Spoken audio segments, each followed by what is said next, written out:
my name is Boris, and in this tutorial I'm about to show you how you can process your shaker loops to make them sound really original and wide. Let's listen to it first. I'll play a bit of the track and then we will solo the shakers.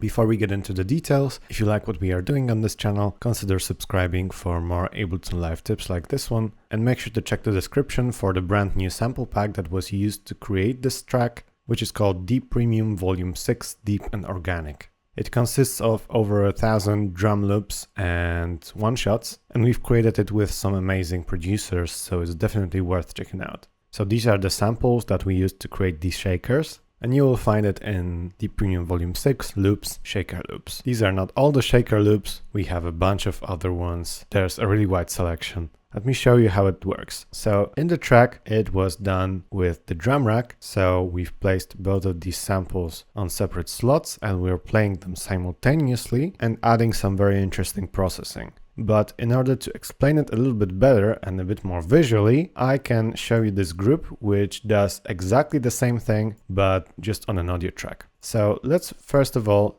take these loops and extend them to the default position. So this is what the samples sound like. I will disable the warping here, and this is what they sound like. And first of all, we have panned both of these onto separate channels. So one goes to the left, the other one goes to the right channel, and that already gives us a wide stereo image. All right, but now we want something a bit more rhythmic to fit it better with the techno vibe of our track. What has been done here is that the warp mode was enabled, and in beats mode it was chosen 16th notes with transient looping off, so this first one here, and we are decreasing the length of each transient. So what happens now is that our sample is chopped up into 16th notes and we are adding an envelope after each chop. So if I actually duplicate this track and flatten it, you can see that we are chopping the audio every 16th note. 16th notes, every time there's a 16th note, there's a new chop going on. So this changes up the rhythm of the shaker, which was recorded by hand, and it makes it fit perfectly with the other rhythmic elements of the track. Hi, this video is sponsored by us. If you like these tutorials and want to support the channel, check out our website packed with online courses and professional sound packs. If you want to cut years of your learning curve, check the PML Beginner to Advanced Music Production program for Ableton Live. You will know Ableton inside out and learn how to write, produce, mix and master complete tracks. You learn step by step at your own speed, from an empty file to professional production, as if we're sitting side by side in the studio. Thank you for listening, and now let's get back to your tutorial.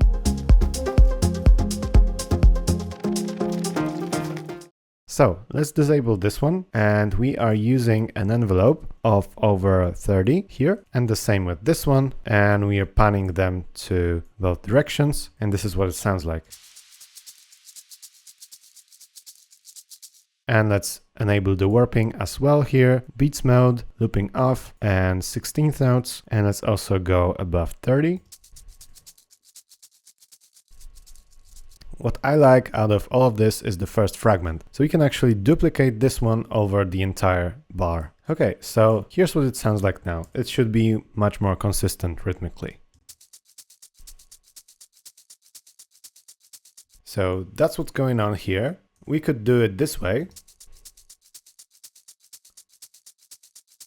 But in the track, it's done in a bit of a more organized way, and it's done in the drum rack, and it's the same exact technique. So in the drum rack, we've placed both of these clips. If I play them and disable warping, you'll hear that they are exactly the same. The same with the other one. And now if we enable warping back on, you can hear that it's chopping the sample into 16th notes once again. So this is a really nice feature. You can do the same kind of warping as you have on audio tracks inside the drum rack inside Simpler. And we are playing the MIDI notes this long, so basically we are repeating the first sequence just like with the audio tracks here, and we are doing a bit of processing. The panning actually is done here with utility, can also be done here. If you expand the chains, you have panning options right here. Okay, so let's take a look at the processing here. Let's first of all disable all of these effects. First of all, we have some overdrive to saturate the higher end.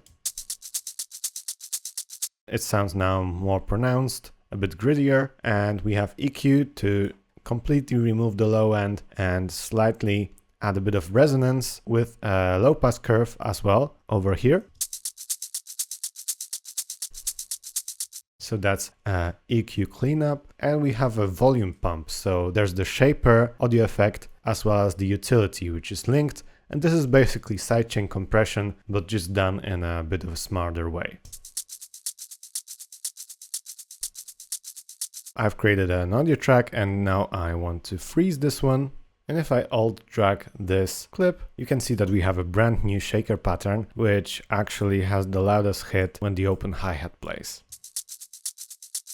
And you can actually save this one, and you can save this clip into your library. You've created your own shaker loop out of combining two samples in an original way. And if you're interested in creating this device with the shaper and utility, so sidechaining this way, we'll create another tutorial just about this. Alright, thank you guys very much for watching. Consider checking out our Music Production Academy. We've got a lot of start to finish courses in there for both beginners and more advanced producers. Subscribe and hit the notification bell, like and comment if you like this video, and I will see you in the next ones.